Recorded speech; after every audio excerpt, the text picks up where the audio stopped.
Hello and welcome to the Say It Sister podcast. I'm Lucy and I'm Karen, and we're thrilled to have you here. Our paths crossed years ago on a shared journey of self-discovery, and what we found was an unshakable bond and a mutual desire to help others heal and live their very best lives. For years we've had open, honest and courageous conversations, discussions that challenged us, lifted us and sometimes even brought us to tears. Now we want to share those conversations with you. We believe that by letting you into our world, you might find the courage to use your voice and say what really needs to be said in your own life. Whether you're a woman seeking empowerment, a self-improvement enthusiast, or someone who craves thought-provoking dialogue, join us as we promise to bring you real, unfiltered conversations that encourage self-reflection and growth. So join us as we explore, question and grow together. It's time to say it, sister. Hey everyone, it's Lucy and we're back with the Say It Sister podcast, and today we are so excited to welcome our guest, Jane McCampbell-Stewart. Now, Jane is a licensed marriage and family therapist, a certified EMDR therapist, a certified coach and an advanced practitioner of the Akashic Records. She specialises in healing of trauma and PTSD, paying close attention to the impact of intergenerational, prenatal and relational trauma on who we grow up to be. Now, Jane grew up in England but spent 20 years in the US and now lives in British Columbia, Canada, working online with clients from all over the world to help recognise and respond to trauma. So, as you can probably guess, this week we're going to be talking about trauma and PTSD. But before we dive in, I want to welcome Karen to introduce Jane on a more personal level. Oh, this is the longest introduction ever. But I just wanted to say that Jane is my therapist, somebody I've been working with for about 2 years now. And I was diagnosed with PTSD when I was pregnant in 2018. And I'd had a long build of quite traumatic things happen in the space of the same year. From sexual assault to theft to miscarrying my daughter's twin. And the impact of that on my system, on my body was, extreme sort of PTSD responses to everyday things. So I did quite a lot of work until I actually started to work with Jane, which really helped me, but I just couldn't get rid of the sensory overload that was in my body. And it was having quite a big impact on my life. And, I was quite scared to go out. I didn't want to sort of, expand myself too much. And I was really scared of playgrounds because my daughter, we had COVID as well. So after the COVID era, when we'd been in a little bubble, when I had, when it was time to go back out into the world, I was just overloaded, with feelings, emotions. I was having bad dreams as well. And I was worried about losing her, and I still have a little bit of this playing out, but Jane's really helped me to get back into my body, get back into my power, and help me to create rituals that really support me every day, that help me to be calmer and, not sort of jumping out of my skin, if someone looks at me a strange way. So thank you so much, Jane, for helping me to live my life and to get back out into the world in the most beautiful of ways. Thank you, Karen. Just such a privilege, and just so beautiful just to see your growth, and the fact that I get to have a front row seat to that. It's just the best job in the world. So thank you, and thank you for having me here to talk about it. Yeah. What was it that, because trauma and PTSD it's more talked about these days. People tend to talk about it, but I certainly remember when I was diagnosed, it scared me because I thought, oh my God, there's something really wrong with me. And do you mean I have to open up this box that is inside me? And what if I don't come out of the box and I never recover? What made you decide to take this on as a huge topic? I think anybody who's called to any kind of healing work does it as a result of their own story. So therapy is a second career for me. And I was in my first year of my master's program learning about therapy, and I went to therapy myself to work on some stuff that had been stirred up as a result of the content that I was learning in the program. And I was absolutely astounded when my therapist diagnosed me with PTSD. And I actually argued with her quite vociferously, because of course you know everything when you're in your first year of graduate school, because my image of what PTSD was so extreme. And I argued that because I was functional in the world, I was holding down a corporate job, I was in school, I was managing really well, that I couldn't possibly have PTSD. And so why was she putting that diagnosis on my chart? And what I learned was that what I was dealing with was not something that everybody else in the world was dealing with. So not everybody was having the kinds of nightmares that I was having. They weren't having intrusive images or memories force their way in as soon as they close their eyes to try and go to sleep. They weren't having these little kind of shudders through the day when suddenly things would remind them of something that had happened in the past.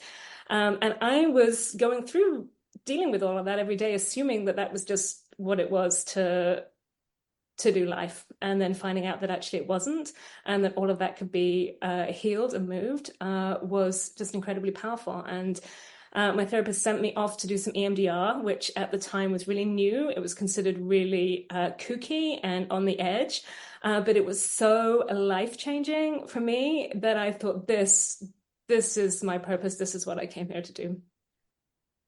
So it's fascinating for me because I'm really aware that everybody has trauma, and there's no judgment as to what the trauma is, because we all have those unique experiences. But there's a huge generalization about the phrase PTSD, and I'm hearing, especially in my daughter's generation, Gen Z, everyone's saying, "Oh, that's my PTSD," a bit like when they say, "Oh, that's my OCD," and they literally don't have it. Or they Yeah. may, but undiagnosed. But it's almost like this frivolous word that they just banned out. So I'm really interested. What is the difference, or what is PTSD? What is trauma? How do you know if you've got it? Yeah.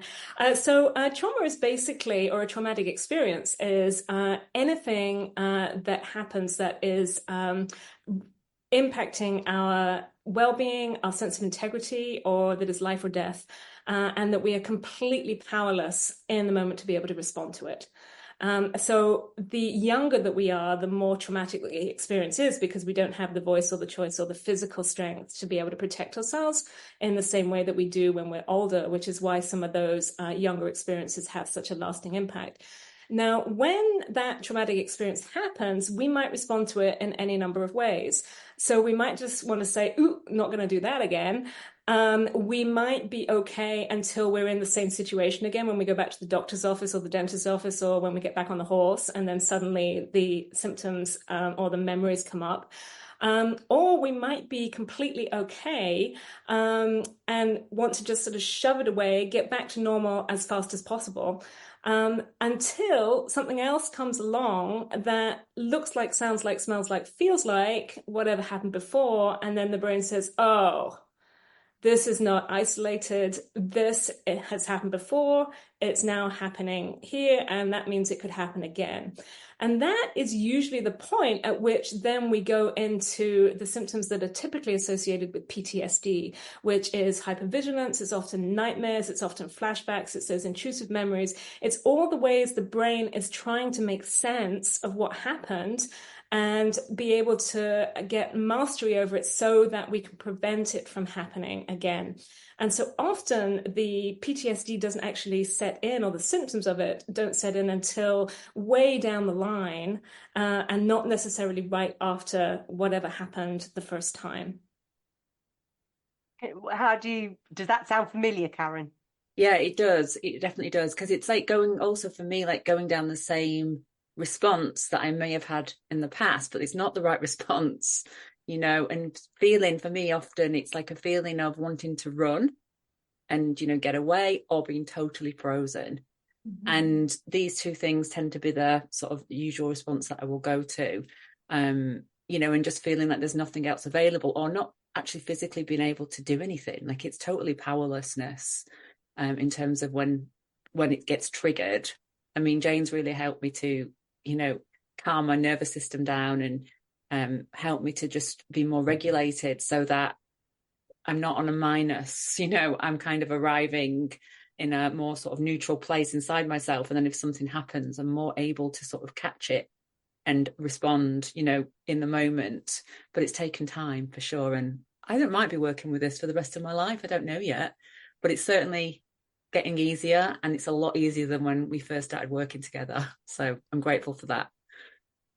So what I'm are some hoping. of the signals that I guess your clients come to you with when they're like, because I assume that they've been living with some of these signals for quite some time.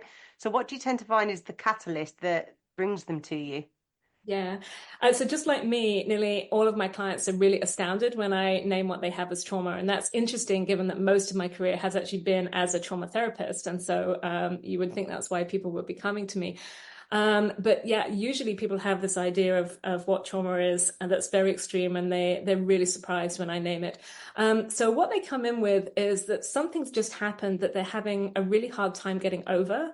And even though they've got friends or colleagues who've been through a similar thing, their reaction seems to be worse than what the colleagues are experiencing. And they're wondering why I can't get past this, why I can't get over it.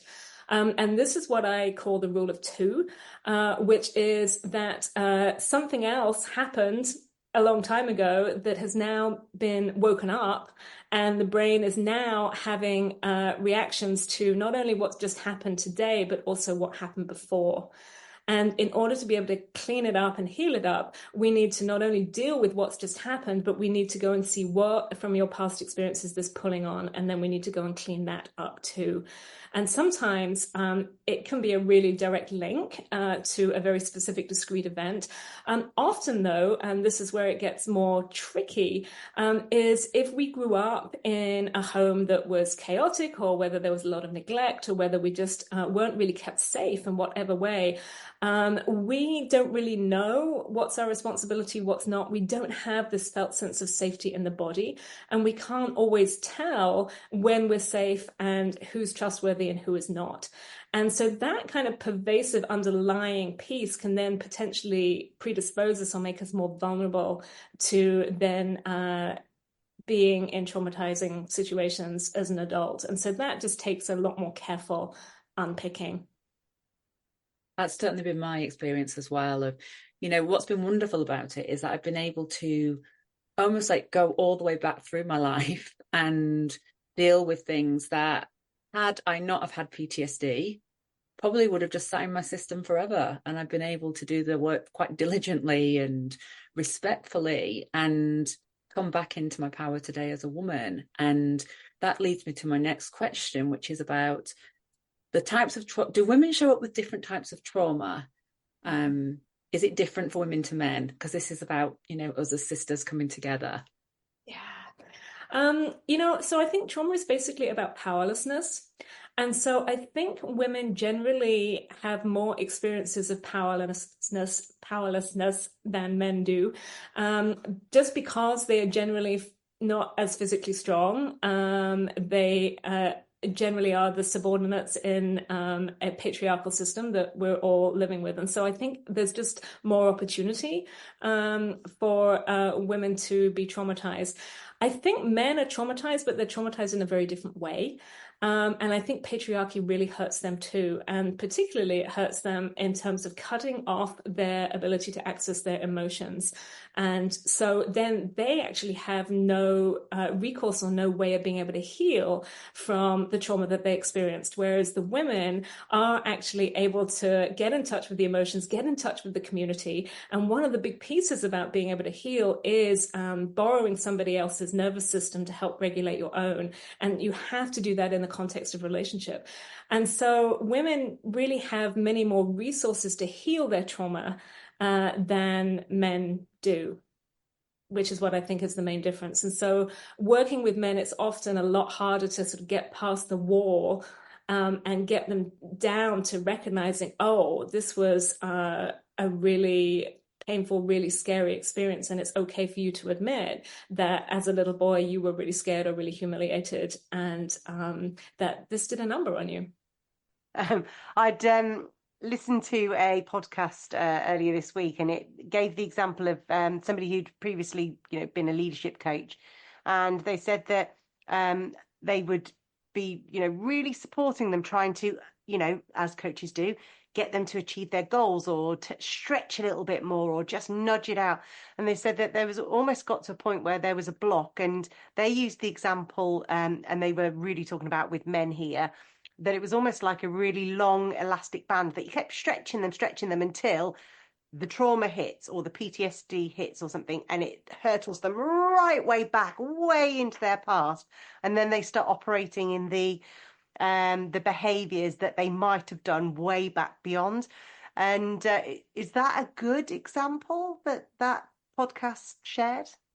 Yeah, it is a good example. And I think it's an example for how PTSD shows up is that very often when we suddenly get reminded of an event, or a traumatic event gets woken up, is that we do kind of regress. We go back to the age and stage at which the original trauma occurred. And so often we will act out in some of those ways. And I think, again, women are much more aware of this. We talk about the inner child, all of those kinds of things. We talk about parts of the self. It's all vernacular that women are getting much more familiar with. Men have not been having the same conversations. And so very often when they go back to that place, they've got no idea what's happening, no idea how to conceptualize it. And I think that just particularly angry or acting out behavior among men is generally much more tolerated than, for example, emotional behavior with women in the workplace.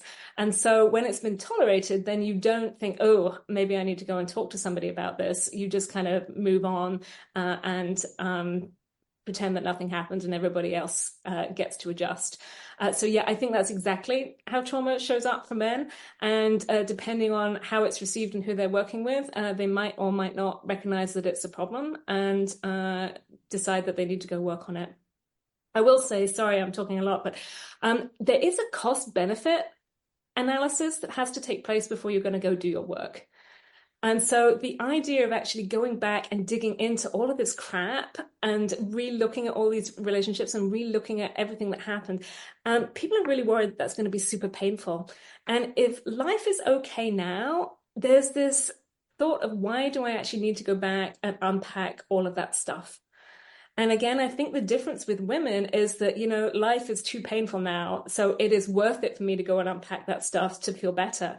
Whereas men are maybe not feeling the same pain in the present. And so it's not worth it for them to go back and do that piece of work.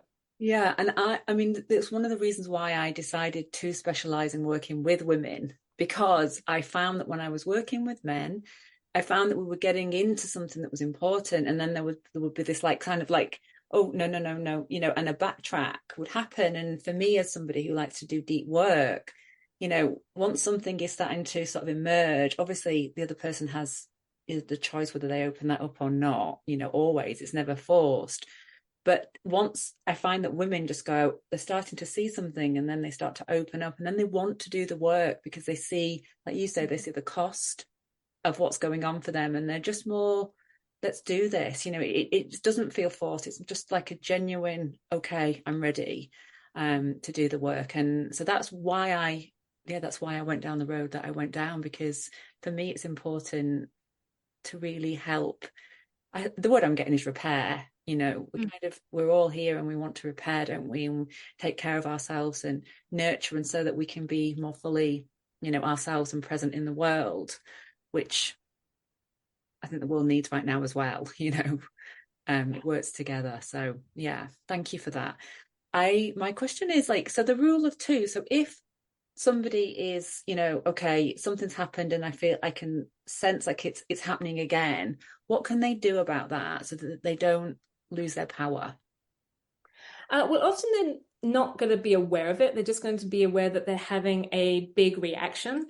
And then in hindsight, they might say, wow, okay, maybe that reaction was a little bit bigger than the situation warranted, and I didn't really know what was going on. And so we do have a few techniques that we can use to take that reaction and then go and see what it's pulling on. And that's really, really helpful to do. But if you're kind of aware that actually you're getting into a triggered space, or you're starting to lose yourself, there's a few things you can do. So the biggest first aid that I suggest is called the thymus thump, where you just take a fist and you thump on your chest, and you keep just doing this, and you can do it for a minute, you can do it for 2 minutes, and you do it until you're back in your body. And what this is doing as you thump the thymus gland is that it's releasing white blood cells, and it's reducing anxiety, and it is helping you get back in your body. So that's a really great emergency technique when you start feeling your breath going and you start feeling that freeze. Can just be really, really helpful. Super useful. One of the other things that I suggest, so a response to trauma, is, as you said, Karen, is that we kind of freeze, which is kind of like we just sort of leave the body. We just go offline somewhere else, and maybe we're standing beside ourselves, maybe we're looking down from above, maybe we're just off in the ether somewhere, and we leave the body behind to deal with the trauma. And when we're little, or when we're in a completely powerless situation, sometimes that's literally the only thing we can do. But actually, what we then do is really leave the body to re-experience it while the brain is not. And to get our power back, we actually need to make sure that we're back in the body and feeling the body. So a way that I suggest people do that is to make a butterfly hug. So you put your hands out in front of you, palms facing you, you cross them over, you link the thumbs, and then you've got a little butterfly, and then you move that butterfly to your chest, and then you tap with each hand alternately on the chest. And even just as simple as saying your name and your age is a way of being able to call you back to yourself. So instead of you regressing to whatever age and stage you were that's getting triggered right now, it's just reminding you of who you are. So I am first name, last name, I am however many years old. And right now I'm really freaking out. I am first name, last name, I'm however many years old. And I don't know why I'm freaking out. I'm first name, last name, I'm however many years old, and I've got good reason to freak out. And you just keep going, naming everything that's in the space, giving it voice, acknowledging it. And as you do that, while calling yourself back to yourself, it will settle your nervous system, and it will help separate what belongs to you from what is out there in the environment that you might just be tapping into. Wow. I'm just already thinking about when our listeners are maybe in that workplace experience, or they're in the home and something happens. They may not want to do that in a meeting, but they can absolutely say, I need to go to the toilet, or just, I need a minute. Take yourself off, practice some of those techniques, and then come back. Even if you're not fully empowered, you're coming back in a calmer, together state. That's beautiful. Thank you. Yeah. And So it's one of the things that shows up for me is when I'm in that state, because we all get there at some point, I become speechless. I literally lose my voice, and it's like afterwards I'm like, I should have said this, or that's the response. Is that typical? And if so, why does that happen? Yeah, it's pretty typical. I think it's kind of part of the freeze response. It's just like we sort of cut off at the neck, and then, you know, our sense of self goes off and then leaves the body behind. And so the body without the sense of self is voiceless. And so, yeah, we often can't find our words. And sometimes what's happened is just so unbelievably outrageous that we're just stunned. There aren't words to be able to give to it. So yeah, I do think that's really real. With part of the freeze response, one of the things or the ways that it's protective is that it does cause us to just be kind of completely still and quiet, so that we don't attract the attention of the predator. They think that we're already dead, or they miss us and carry on moving past. So I think there is a piece that when we're completely quiet and the voice is locked up, that is about being able to keep us safe so that we don't get any additional attention that we would rather not get. But when we're older, it's kind of frustrating, because it's like there's a zillion things we just wish we could say or name in the moment, and then there's no voice to be able to do it with. Again, well, how I would work with that, if somebody said this happens particularly with this person in this kind of meeting all the time, is I would say, let's sit in the feeling that this person brings up with you, and then let's float back from that feeling to find who in your childhood made you feel like that. And then if we can heal that up, then guess what? Next time you're in the meeting, you're just dealing with this jerk who's here. You're not also having to deal with all of the jerks from the whole of your life. Oh, I've got a lot of jerks in my life. I'm going to practice that. Thank you.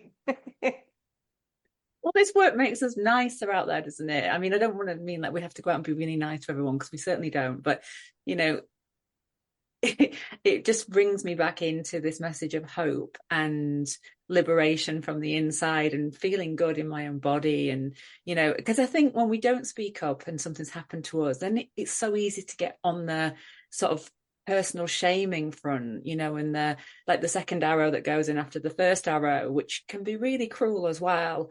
So anything that helps us to just say, this happened, I didn't speak up, but I'm going to do something about it, and I'm going to take care of myself, release it, and then next time, give ourselves permission to be sort of more present within ourselves and to speak up if that's what's needed, case by case basis, I think. Right.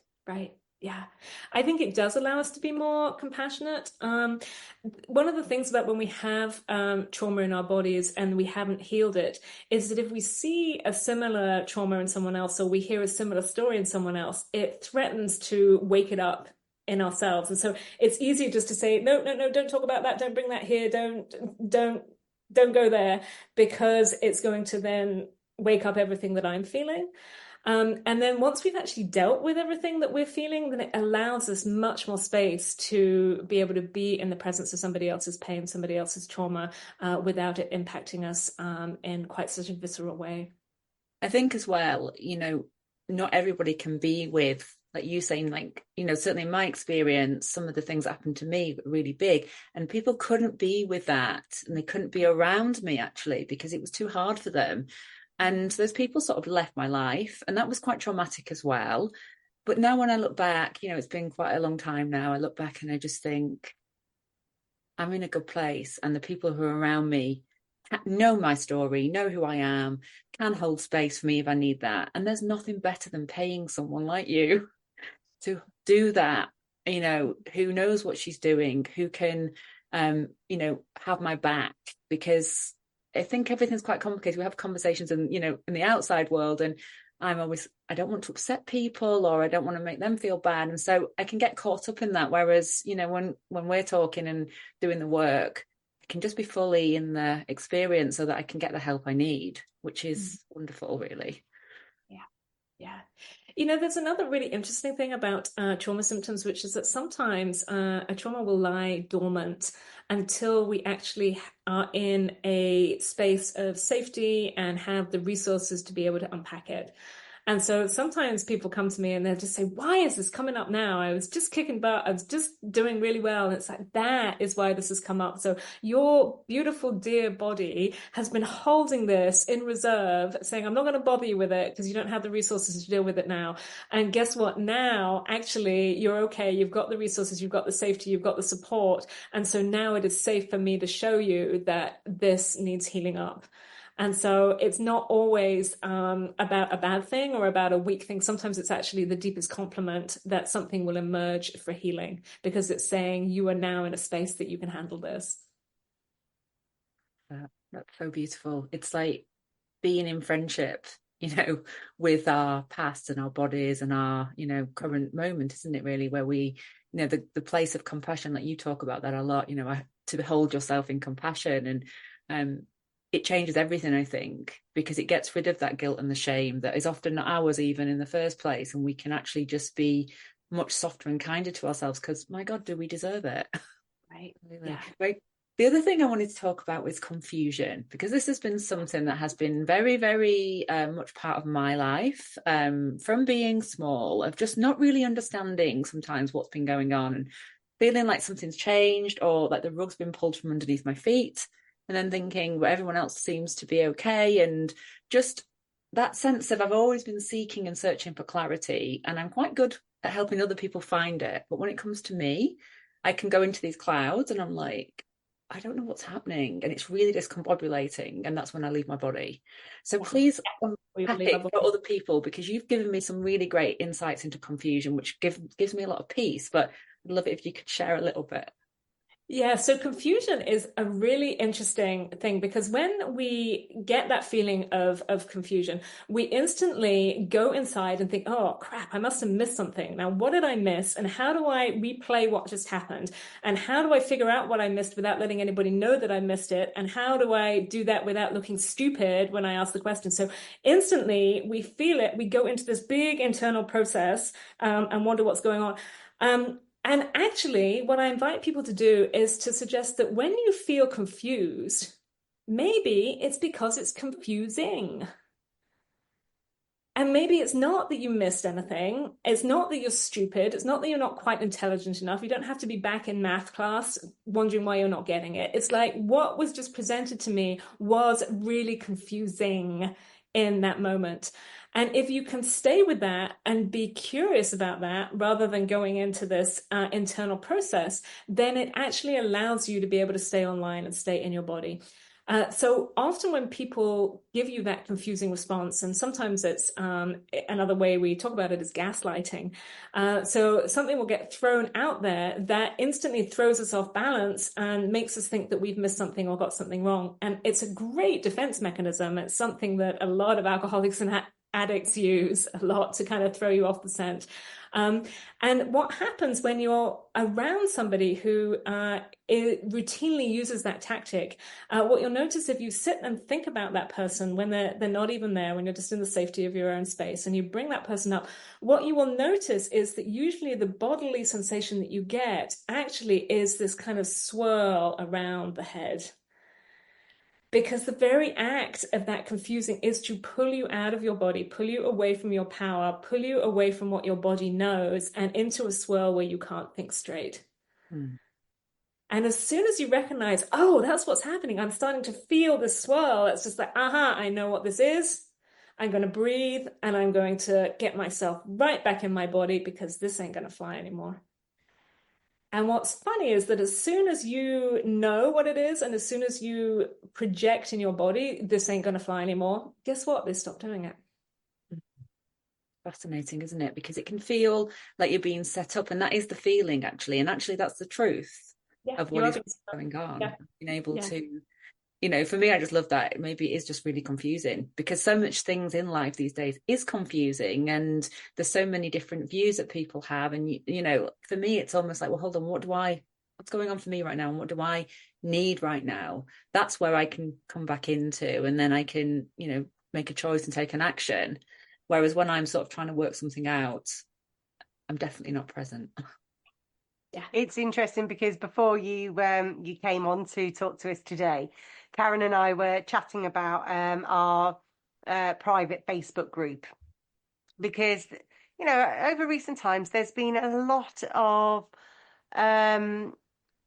concern for women's liberties, and we can see in so many different parts of the world, and women's liberties with women's freedoms, their bodily autonomy, it's in real jeopardy. And even if what happens in the States, it doesn't come into fruition, there's still that real fear. And Karen and I were both responding and talking to people about it, but we hadn't found our voice to say it, sister, to say it out loud. And it was because I think we were still slightly in that trauma state. We were like trying to figure it all out. There was confusion. It was confusing, still is. So if you could offer some tips, is it right to just go in there and speak out loud and say, I am confused, this is confusing? Or is it okay to, just like we did, pause and go and talk to somebody and just check our senses? What top tips can you give to women just going about their daily business, just trying to find their voice? Mm-hmm. I think actually those examples are great options. So just being able to say, hang on, I didn't quite get that. And we have this history of shame associated with saying that we don't get it or we don't understand it. And actually, let's just ditch that because that's not helpful. It's totally okay just to say, I'm sorry, I didn't quite understand that. Cassia Urbanik, who has the book Unbound, she suggests that instantly what you do is you just turn it back and you say, oh, it seems like you're saying blum, blum, blum. Did I get that right? Which is also really helpful because it then forces them to own what it was that they were putting out there. And normally they won't own it, but they will back off and back down. She also has a great suggestion, which is that anytime you feel off balance, you just turn the focus back to them. So even like, where did you get that tie? is incredibly helpful, just to be able to keep yourself from going down into your own focus of what did I miss, and just turn the energy back towards them. And so practicing that, you can even practice that with girlfriends. So, and that can be quite fun to role play the most outrageous thing, and then just be able to say, well, that feels a bit confusing. Could you elaborate? And even that will stop the dynamic in its tracks. Yeah, it's the naming piece, isn't it? Because I think sometimes I always think I need to have answers, and then that stops me as well. But if I can just name something, the answers might come a bit later, but it's just almost like saying, look, this is what's happening now. This is in the space now. This is what I'm feeling, observing, sensing, whatever it might be, so that it's like, there you go, it's named. And then if the person opposite is, up to no good, should we say, then they know it's been spotted and named, and if they're not, then there's an opportunity to clear something up as well, so that, I feel like that's definitely an empowering one for people. And when you get a bit more practiced at it, you can actually say, did you mean that, how that came out? Yeah.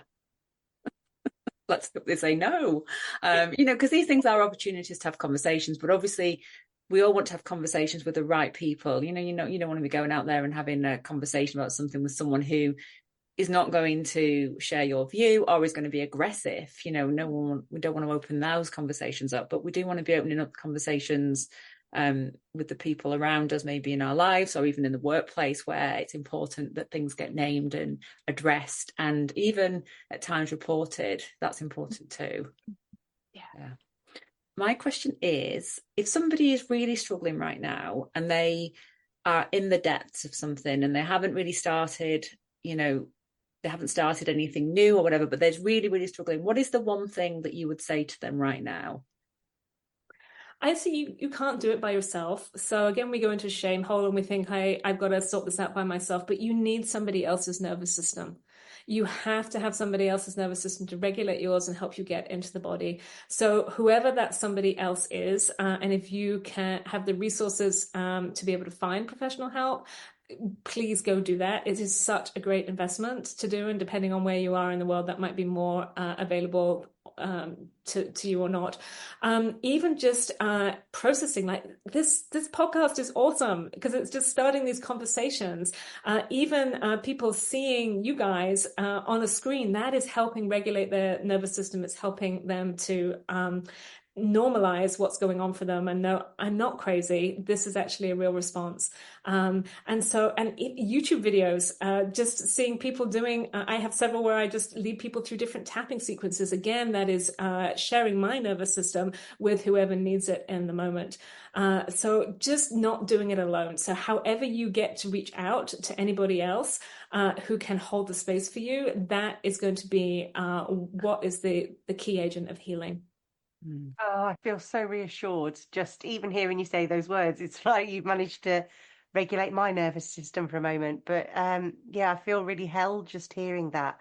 You did mention that you are on social media or on YouTube. So if people wanted to learn more about you, go find these videos, where can people find you, Jane?